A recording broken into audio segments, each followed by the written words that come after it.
Hello, South Carolina, and welcome to the National Cybersecurity Center's Cybersecurity for State Leaders. I'm Maddie Gullickson, project lead for this initiative. We are so excited to be with you today. For those of you unfamiliar with us, the National Cybersecurity Center, or NCC, was founded by former Colorado Governor John Hickenlooper as a nonprofit dedicated to cyber innovation and raising awareness of pressing cybersecurity issues. Our programs cover cyber education and the co-development of the first ever Space Information Sharing and Analysis Center. We also do some work on smart cities research. Our mission is simply to do what we can to secure the world, and that's why we're excited about this program. Governments are huge targets, not only for their data, but also for the fact that they deliver critical services. And as leaders in state and local government, you are the front lines in helping to defend against ongoing attacks. You're the front lines of democracy. By championing investments in cybersecurity for your state, as well as modeling strong cybersecurity practices for your colleagues and constituents, you're leading the way to a stronger cyber future for us all. And that's why we've designed today's cyber briefing, with you as state and local leaders in mind. We know you're busy, so if you need to drop off at any point, just know that we'll be recording this and we'll share it out with you as soon as that recording is finished. We have additional resources available on our website at cyberforstateleaders.org, so feel free to check that out as well. If you experience any technical difficulties, please email us at cyberforstateleaders@cyber-center.org. And we love questions, so please, if you have any at any time, please add them in the chat box below. For today's briefing, we are pleased to feature a conversation about South Carolina and what they're doing with cybersecurity at the state and local levels. Marion Lewis from Cyber Readiness Institute will moderate that discussion with South Carolina's own Cybersecurity Liaison Officer, Sean Fay. Then we'll jump into some key steps you can take today to start protecting yourself against cyber attacks. But first, we have a special message from South Carolina Congresswoman and cybersecurity champion, Congresswoman Nancy Mace. She's joining us direct from the field, so thank you so much, Congresswoman Mace. Hey, Nancy Mace here, South Carolina's 1st Congressional District. Been a big believer in beefing up our cybersecurity. Hey, Nancy Mace here, South Carolina's 1st Congressional District.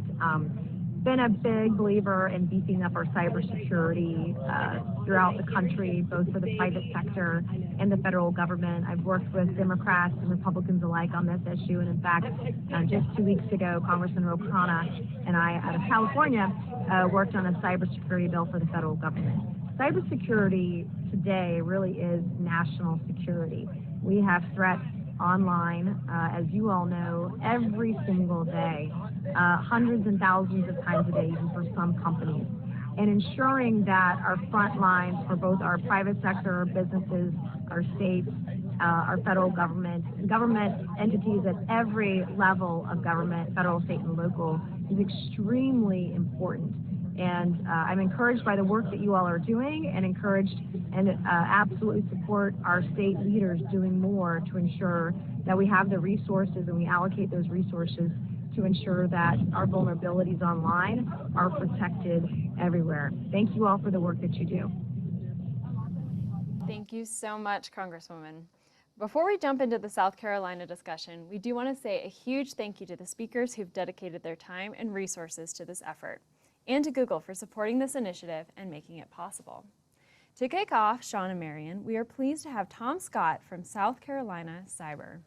Tom, go ahead and take it away. Hi, good morning.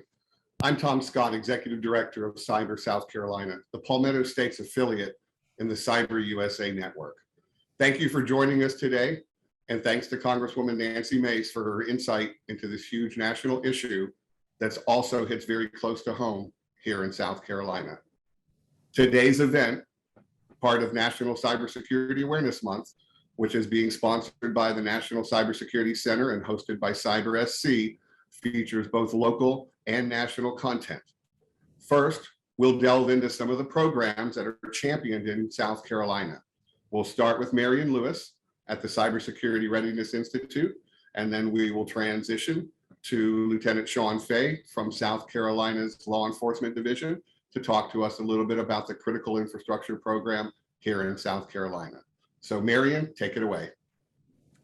Thanks, Tom, and thanks so much to Maddie and the National Cybersecurity Center for organizing this effort and including us. I'm going to share just a couple of slides here on my screen. So hopefully you all can see this. And I'm Marion Lewis. I'm the Director of Outreach and Analytics at the Cyber Readiness Institute, and I'm here to talk with you today about how South Carolina businesses can protect themselves against cyber attacks simply by changing their behavior.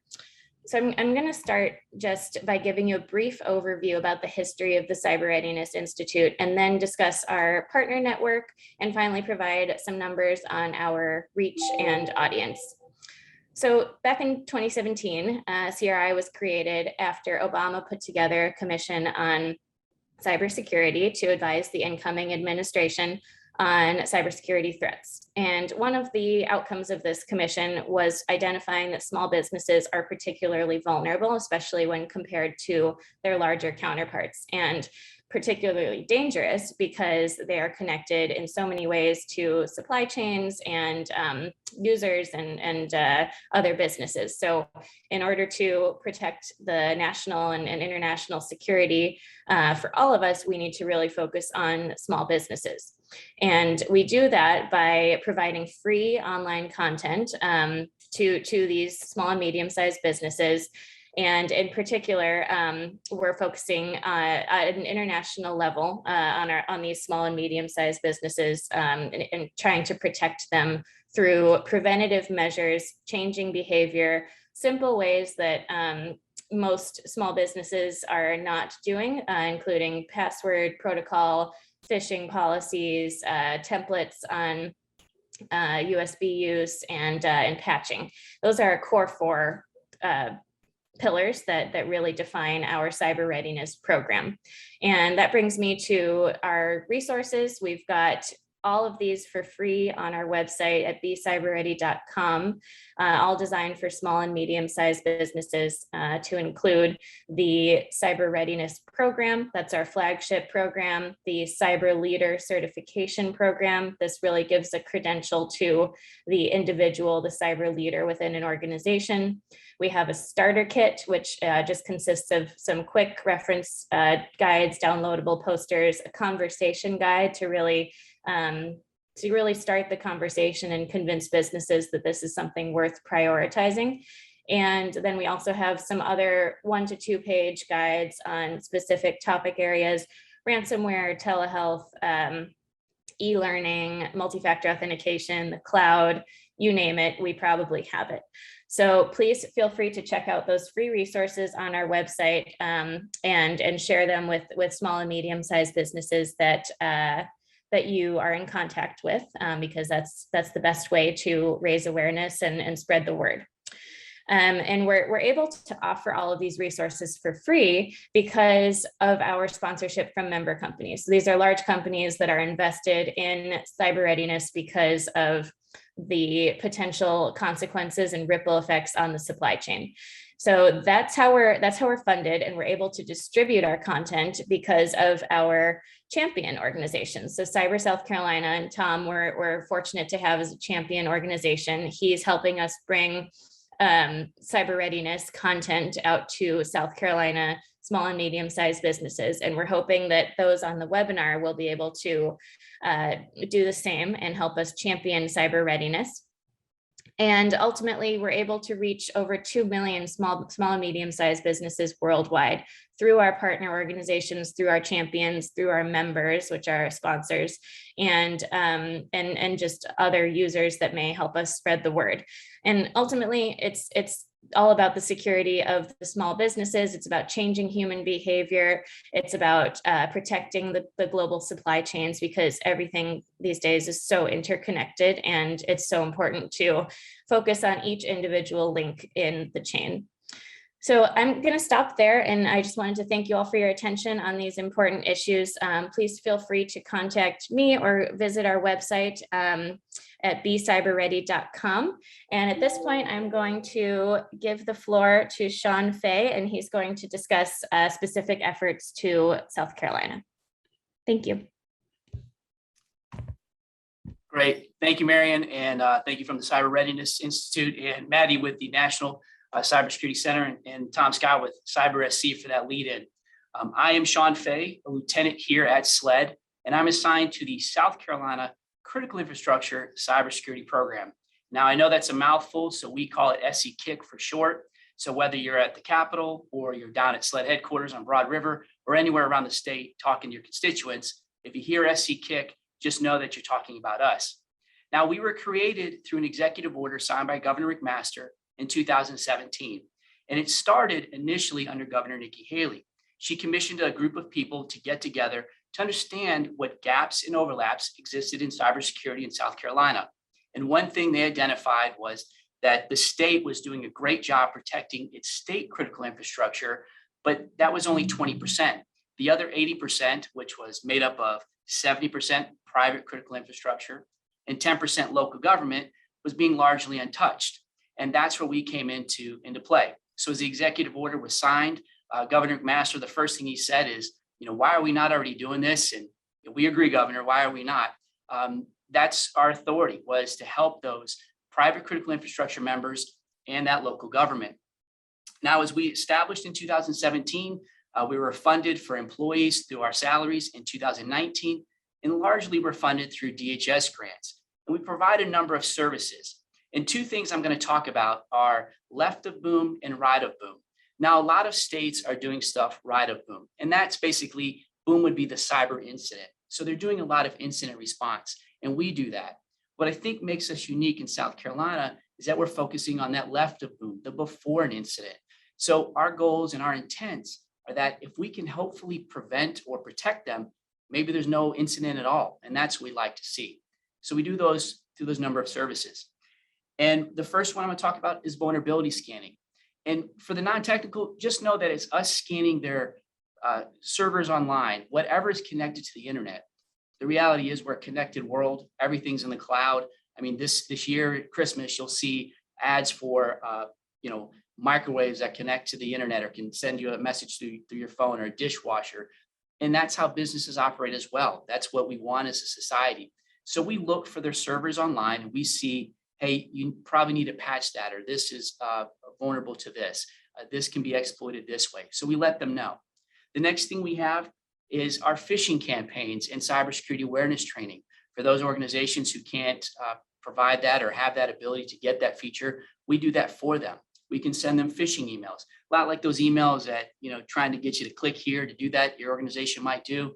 That's what we do for them. And then we can provide a report back to let them see, who needs additional training, and then we can provide that additional training for them. We also have cyber threat information and intelligence. We're very fortunate to have on our staff our own cyber threat intel analyst. He comes to us by way of NSA through our Fusion Center, and thankfully for us, he calls Columbia home. He's cyber trained and very specific to what's happening in South Carolina. And that's what makes us a little bit unique. The federal government not too long ago created a new organization called CISA, that is the Cybersecurity Infrastructure Security Agency. And I would say, they're good when they have security in their name twice, but their job is to look more globally and protect the nation specifically. So what we look at is specific threats to South Carolina. There might be different things that are happening in the Low Country, in the Piedmont or the Midlands. And so when we see those things pop up, we can alert people specifically to those threats. We do things like looking for credentials that are stolen online. It happens all the time. You have a worker at your organization who uses their work email to sign up for Starbucks or McDonald's, their app, and then that app gets breached. And unfortunately, they use the same username and password at both sites. So now potentially your business is compromised. That's one of those services that we're out there doing. We're looking for that, or we're looking for somebody, a bad actor on the dark web who's selling access into their computer systems. And that's one way we're trying to help protect them. The next thing we have is our cyber posture review. And that cyber posture review, we call it a CPR, is a self-assessment. We use industry standards or best practices to kind of give them a very short quiz to see where they score at. And the best part about that is that provides them a report back to take to their city or county government administration or their C-suite folks at their organization, and basically tell them, what's going on, what's their score. But it gives them also, what do they look like to the rest of the state? Like how do we compare to the rest of South Carolina? How do we compare to our sector? The second big thing it really provides for us is it gives us metrics to see how the states and sectors are doing, so that you as a legislature might ask, hey, if we need to allocate fundings to a specific area or a specific need, do you guys have any statistics or metrics on that? And thankfully we do. We're going to know and get a good visibility on what's happening around the state and around in South Carolina. Moving along, we've got the big part is our cyber incident response. Our focus is to be the one-stop shop when the cyber event happens. You know, who do you call when you experience a cyber event in your area? And, you know, I've been a local law enforcement officer for 17 years before I came to SLED. And not to knock local law enforcement, they do a great job, but this is a very technical and a highly skilled position to be in. And we're very fortunate that we have a lot more skilled people working behind the scenes than me. But you need to have that resource and that outreach to call to say, hey, we need a little bit of guidance here. We need a little bit of assistance on what we do to move forward, whether we're a small rural school district or a small city or even a large county. That's where we step in and help guide them along the process. And we control something called the South Carolina or SCKIC Task Force. And that task force is made up of state and federal agencies that are designed in response to assist and help them. So when they call us, we're going to set up a triage call and basically walk them through some stuff and steps to think about. Bringing in their legal team, bringing in their communications team. Here's what we would recommend. If they have third-party incident responders, we'll be able to more than happy to work with them. But the really important part here is if they need boots on the ground support, they need hands on keyboards, we work with them to get the National Guard on scene. We're very fortunate in South Carolina to have one of 5 cyber battalions in the nation. And our 125th Cyber Protection Battalion is fantastic, quite frankly. So we work with them through the governor's office and the adjutant general, General McCarty, to get them activated and get them boots on ground, usually within 24 hours. Now, when I say boots on ground, they don't show up in camouflage and Humvees and boots. They actually are in polos and they blend in with the environment, but they're really there to help figure out what happened, what the bad actors did, fix that, and then start that remediation process so that that organization can get back on track. The other great thing is they work with law enforcement, most typically the FBI, Secret Service, or SLED computer crimes, to get log files and give those to law enforcement so they can start that criminal investigation. So for us, it's a two-pronged attack. We're helping the business get back up and running, or the organization, and then we're helping law enforcement provide their critical services to do that investigation that we all desperately need. Now, a big part of how we do this is through our CILOs, our Cyber Liaison Officer program. And that CILO program for us, quite frankly, is the linchpin. It's the heart of our program. Right now, we have around 280 CILOs around the state, and which is great, I think, because we started in February of 2020. So right as COVID was starting is when we actually were trying to do our outreach. And thankfully for things like Zoom or Teams or Google Meet, we were able to meet with a lot of organizations and get a lot of cyber liaisons officers involved. Those CILOs, well, they serve as our technical point of contact at that organization. We have a monthly CILO call where we have guest speakers, where we provide them the latest threat intelligence. And it's just been a great program. They have access to our Microsoft Teams channel where they can ask questions and get advice about things. And overall, we're trying to build this community in South Carolina of information security professionals. There's a lot to be good at when it comes to computers and technology. You have IT, and then you have IS, and in each section of those, you have lots of different slivers of what somebody can be really good at. And frankly, it's hard to be good at all of it. And that's why we're more powerful when we work collectively together. And we do that again through our CILO program. We even give them something like this, and hopefully it's showing up on my background there, our CILO identification card. The goal is we create buy-in into the program because they have a card to let them know they're a vetted member. We actually do a background check on them. We also give them contact numbers. Imagine if you suffer a ransomware attack and your email's down and you're like, I don't know how to email Sean or the SCKIC program. Well, that's why we give them a physical hard card with our numbers and my cell phone's directly on the back to reach out to us 24 hours a day so we can help respond to them. But that CILO program is truly the linchpin for everything we do. Now, we've been very fortunate in South Carolina with being able to prevent a lot of incidents and attacks. But when you hear about really you don't hear about our successes. And that's because of how we have to operate. We can't really talk about everything we're successful in because we need to have that confidentiality for the business. And you just don't know about some of these. We had one incident. We're working with our federal task force partners. alerted us to an organization, a large county, one of the larger counties in the state, that had a cyber breach, and the bad actors had infiltrated their network and were selling the access to that network online. We were able to work with the county, had to convince them a little bit that, hey, we're positive this is not false. We know they're there. And looking through the log files, our SOC manager, our Security Operations Center manager, was able to actually find what was going on. He found the compromised machines, and over the weekend, they were able to stop and mitigate that and fix it. That was probably a 7-figure save. And it's something you'll never hear about because it just doesn't make the press. And we really don't want it to make the press. That's largely why we are successful, is because we're able to do this discreetly. We work behind the scenes, and we really work to help make South Carolina better and stronger. And we're going to keep doing that as we move forward. We've got a lot more new programs we're going to be offering. Very soon, we'll be training their users to come in and let them see what it looks like when ransomware goes across their systems. And so they can understand what it looks like. And then when they go back to the organization, they'll be able to look there to see if they see any ransomware, but also run some different programs to test them to see if their systems would catch that. And if not, we'll work with them to actually tweak that. So overall in South Carolina, we're really unique in that we offer a lot of these pre-services, and that we offer these pre-services not just to government, but to private critical infrastructure. As our focus is three-pronged there. It's the health and safety of our citizens in the state of South Carolina. It's the prevention from any national security incident from occurring. And finally, to protect the economic vitality of our state. Whatever your widget making is, whether it's education, elections, energy, or critical manufacturing, you have to have cybersecurity in your platform.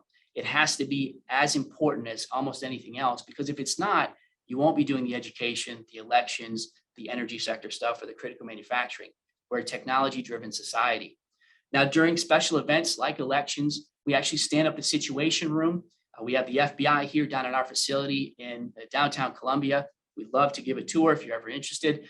But we have these situation rooms standing up where we connect organizations like EISAC, which is basically the Election Cyber Fusion Center, if you will, and we communicate directly with them.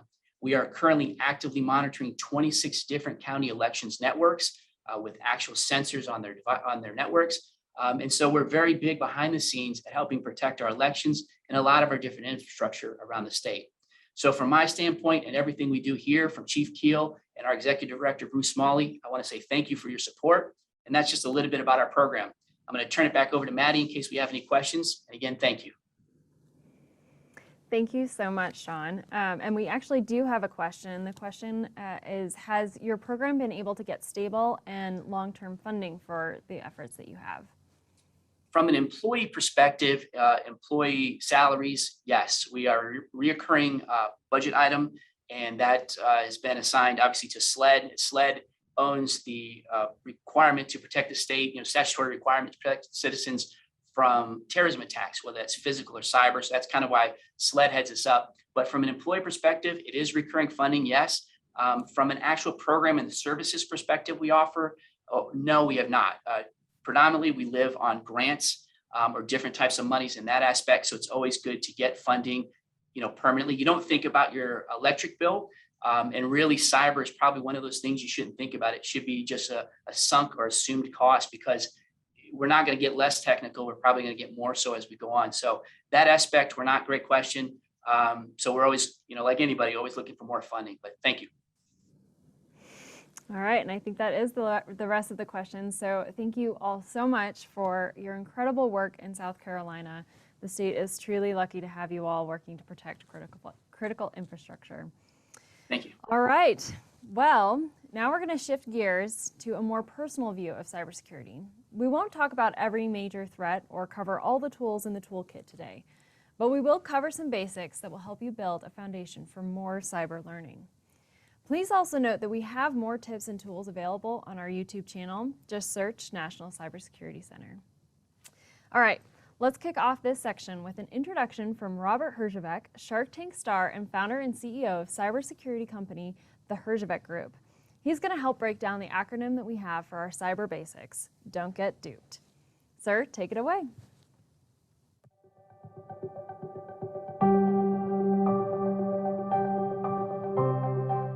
Hi, this is Robert Herjavec. You might know me from Shark Tank. What you might not know is I'm a cybersecurity expert. You know why I'm an expert? Because I've been doing it for 30 years. I started in my 20s with mainframe security, did a lot of VPN and firewalls and all that kind of stuff. And today I run the Herjavec Group, and we're one of the world's leading managed security and complex security companies. We do everything from design and consulting and managing large environments, including many government organizations. And we all know, especially governments, how much we are all under attack. The level of attacks is increasing at a rate never seen before. And it's just going to continue with this post-COVID world and everyone working from home and the digital economy. It's only going to get harder. And you know what? You got to stay smart online and don't get duped. And what does that mean? Deploy multi-factor authentication. Update your software regularly. Passwords, make them stronger. Your first dog is not enough, or your kids' names, make them stronger. Encrypt your messages, files, and backups. Don't click on things you shouldn't.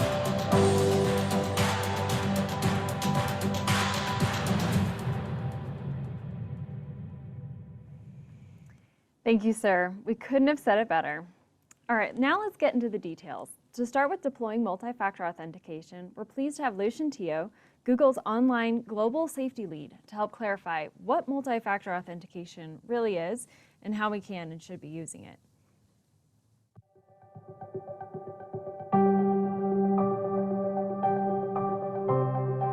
Hi, I'm Lucian Teo, online safety lead at Google. Most of us are used to logging into our various devices and online accounts using a single factor of authentication, like a password. At this point, you would have learned how to create strong passwords, and you'd also know that you should be using unique passwords for every account you have. But given the growing sophistication of cyber threats, especially those aimed at sensitive information held by state legislators and government employees, you might want to consider using more than one type of authentication, or what's called multi-factor authentication. Enabling multi-factor authentication is like adding a PIN-activated security system on top of your normal lock you already have on your front door. Multi-factor authentication incorporates different pieces of information like something you know, something you have, and even something you are.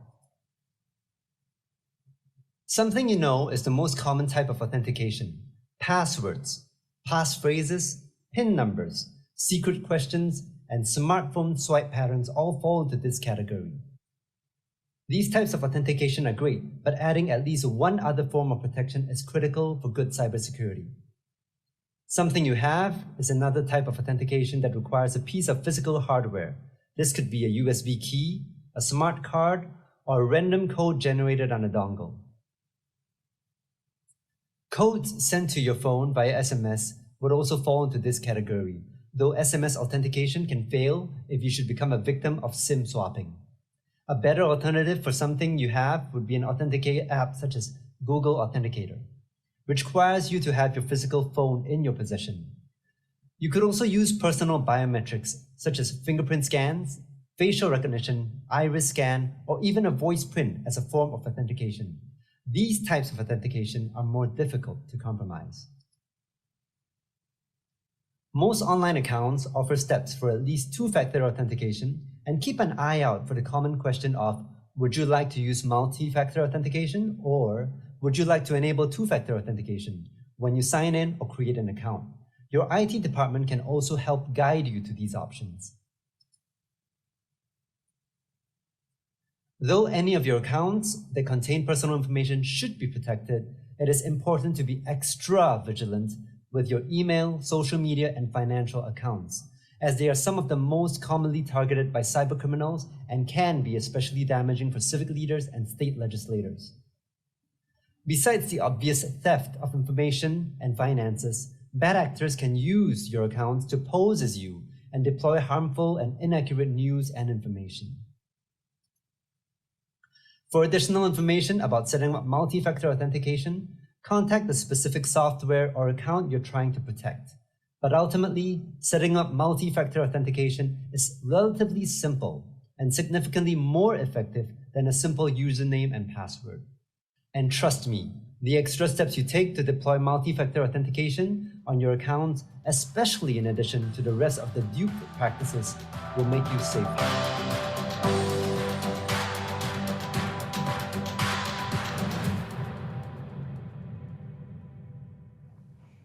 Thanks, Lucian.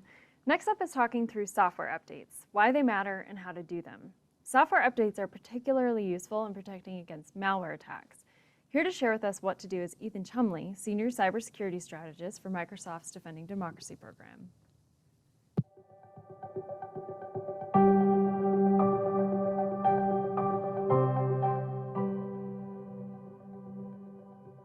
Hi, I'm Ethan Chumley with Microsoft's Cybersecurity and Democracy team, and I'm here today to talk to you a bit about hygiene. And no, I don't mean the flossing or the scrubbing kind that are part of your daily routine. I'm referring to cyber hygiene, a critical part of keeping your computer system secure.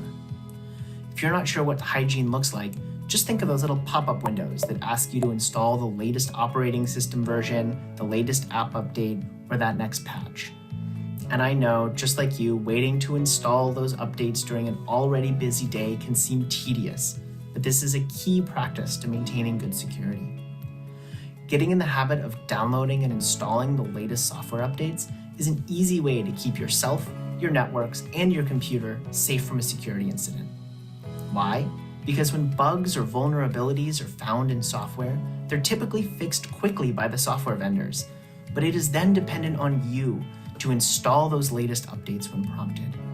Just like flossing, updating your systems is a routine preventative action that can keep intruders out and keep your data safe. Not to mention, it's a lot cheaper to be preventative than to clean up after the fact. We encourage regular updates across all of your devices, from the apps on your phone to the software on your laptops, even the smart fridge and Wi-Fi connected thermostats you may have in your home. Of course, your IT departments need to update shared servers and websites and backend systems too. Patching and restarting those shared servers might cause some downtime and feel inconvenient, but well-communicated maintenance windows during off-peak hours are essential to good security across all IT-owned systems. Your security needs are ongoing and they're constantly evolving.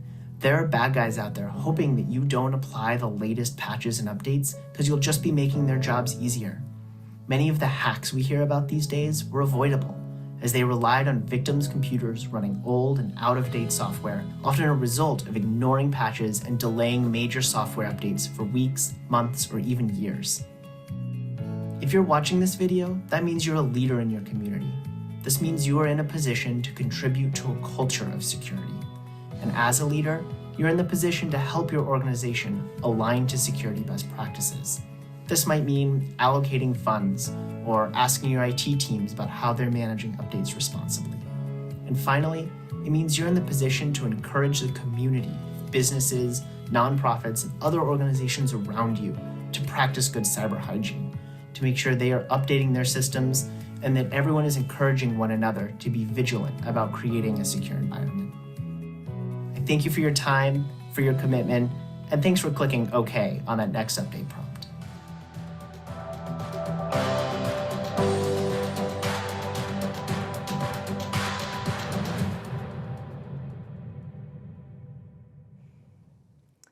Thanks, Ethan. All right, now let's dive into passwords. These are one of the most challenging things to keep track of and probably the source of our biggest vulnerabilities. Please join us in welcoming Stephanie Caruso, the Chief People Hacker from IBM's X-Force Red team. Stephanie is a career white hat hacker and is here to give us the tips that the experts use to make and protect their passwords.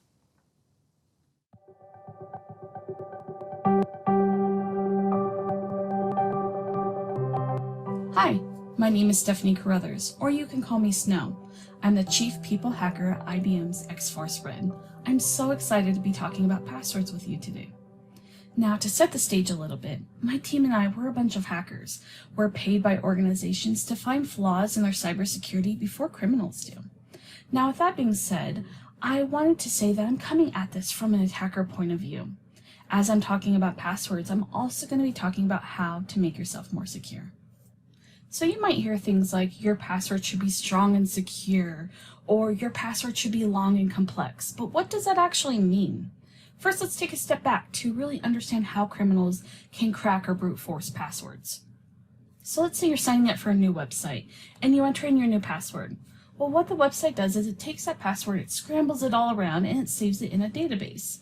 That scrambling process is called hashing.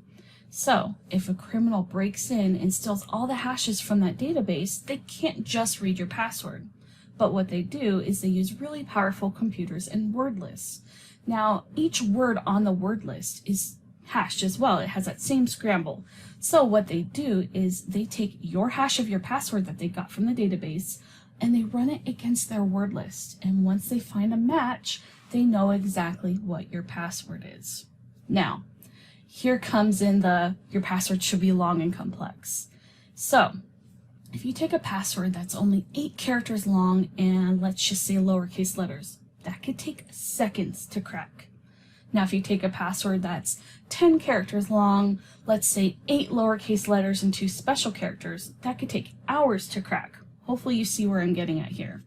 Take a password that's 12 characters long and a mix of random uppercase, lowercase, special characters, numbers, just this mix of things, that could take years to crack, which is perfect. A criminal's probably not going to wait years for your password. They're going to move along to someone else.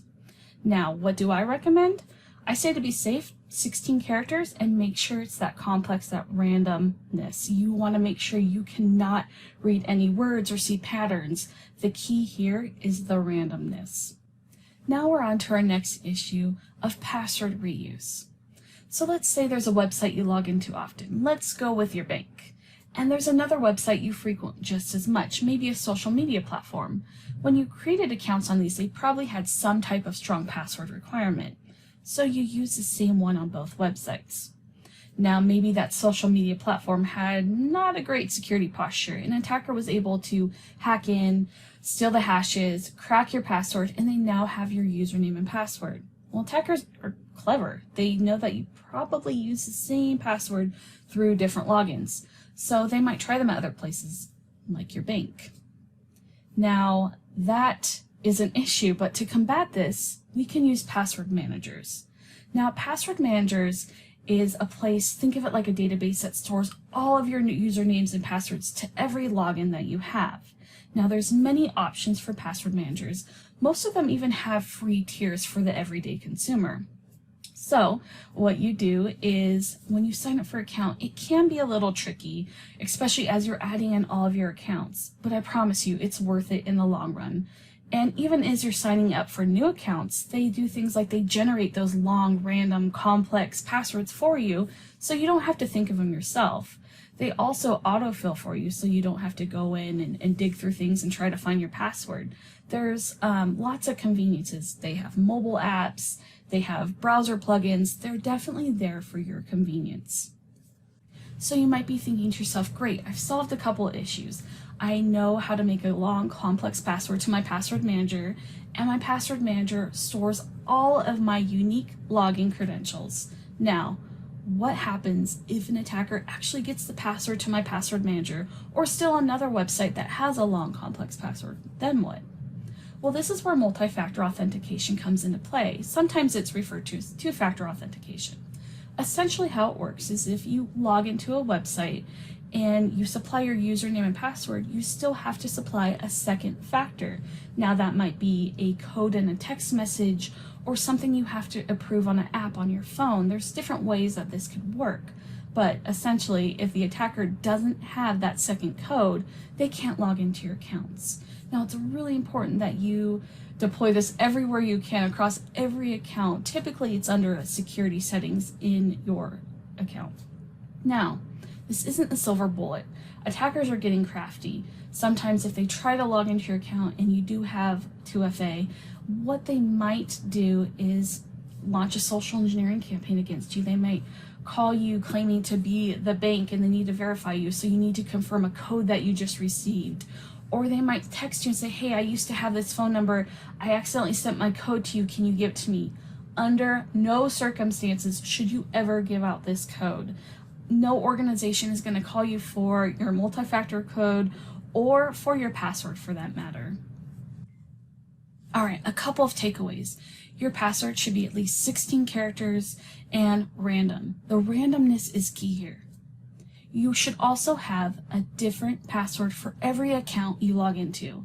You can use a password manager to help you do this and even help you generate those long and complex passwords. And also enable two-factor authentication on every account possible.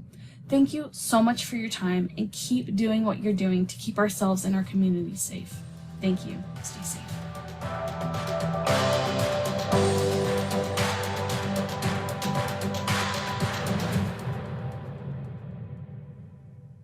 That was such a great explanation, Stephanie. And while 16 characters may be a little daunting, think about it this way. If you do use a password manager like she suggested, and there are several now, examples include LastPass, Keeper, Dashlane, then you really only have to come up with one super complicated password for that manager, and that will keep you way more secure online. All right, next we have encrypting emails and files and backing important files up. These two are thrown together because they are complementary. They both help protect against malware attacks and help protect you in case someone does get into your stuff. Our presenter on this is NCC Director of Communications, Mickey Cockrell.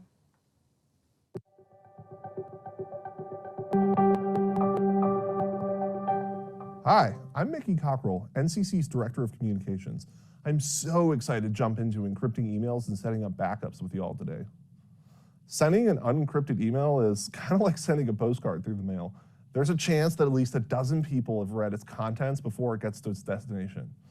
When you encrypt an email, you basically add an envelope to your message so that only you and the recipient can read it.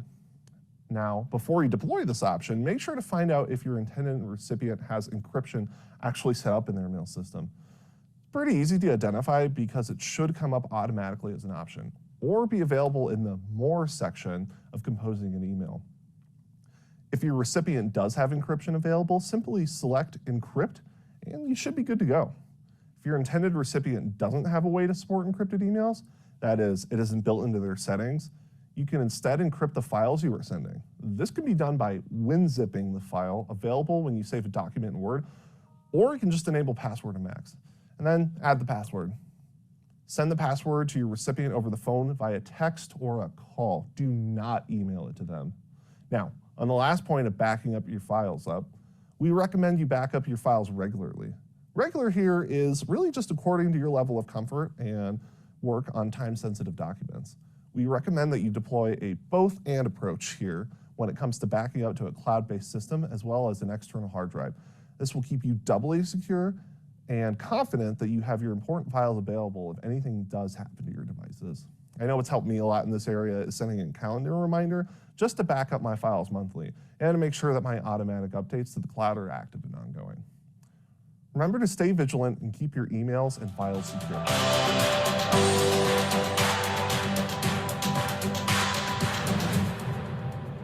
We have the final topic coming up next, and that's how to avoid clicking on things you shouldn't, and what to do if you accidentally did, because to be honest, we've all been there. To share about how to protect against this, we're pleased to welcome Google's Sunny Consalvo, researcher and security and privacy user experience team lead. Sunny, thank you so much for being here.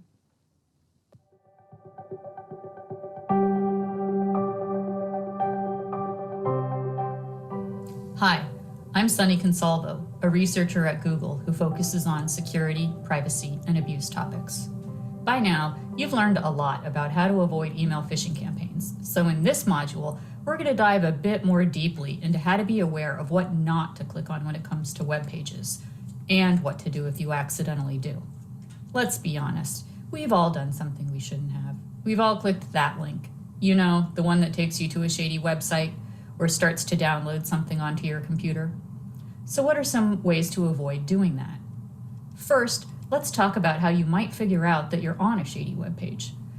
One sign might be that if you try to leave the page, you get bombarded with a pop-up asking you some version of, "Are you sure you want to leave this page?" Or maybe, "Install our antivirus program." That should be a red flag right there. Another sign might be that you get a pop-up to sign up for more information, especially if it's hard to click out of that, before you've even reached the actual content.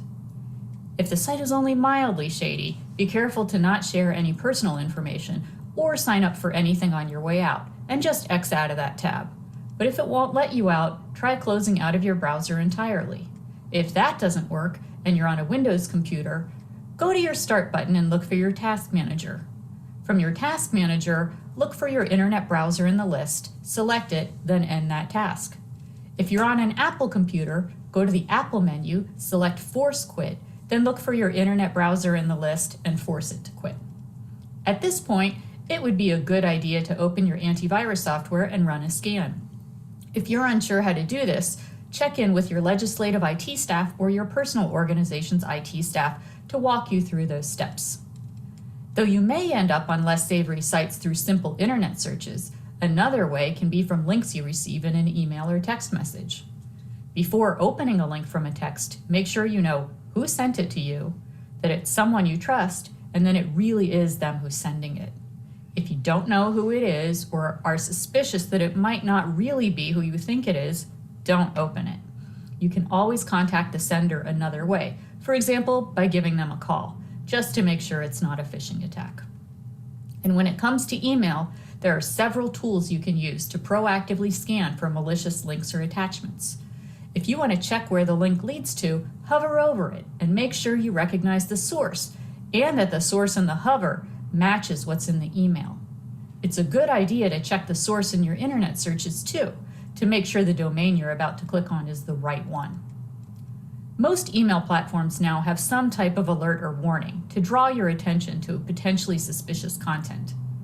With Google's Advanced Protection program, for example, even more stringent checks are performed before you try to download something.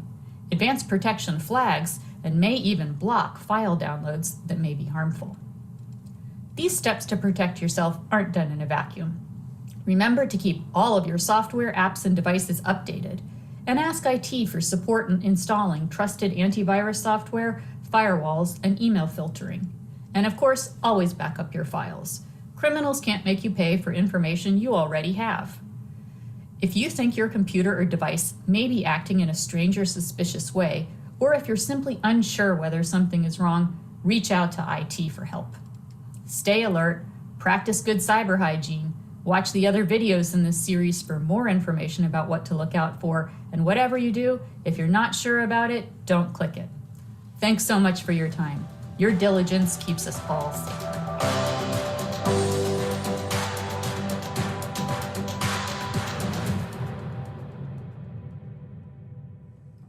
Thank you, Sunny. Another key thing to remember as you're looking at various sites is whether there's a padlock at the top left of the URL bar or where the web address is.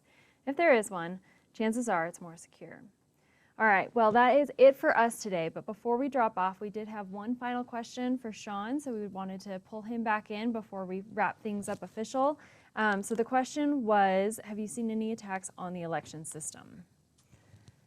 I can't say that we've seen direct attacks. I know there's a lot of misinformation and disinformation campaigns that happen. We do work very closely with the State Election Commission. They're on our task force, and we're proud to have them there and us monitoring the elections networks. I don't know that we've seen direct attacks, at least in South Carolina, but it's something we're always consciously looking for and aware of, and engage with those information sharing partners should one occur. Thank you so much, sir. That's great. Great to hear. All right, well, before we drop off, we want to remind you to keep an eye out for your certificate. We also want to note that you will be automatically added to our newsletter that shares ongoing security tips and access to various discussions on different cyber issues.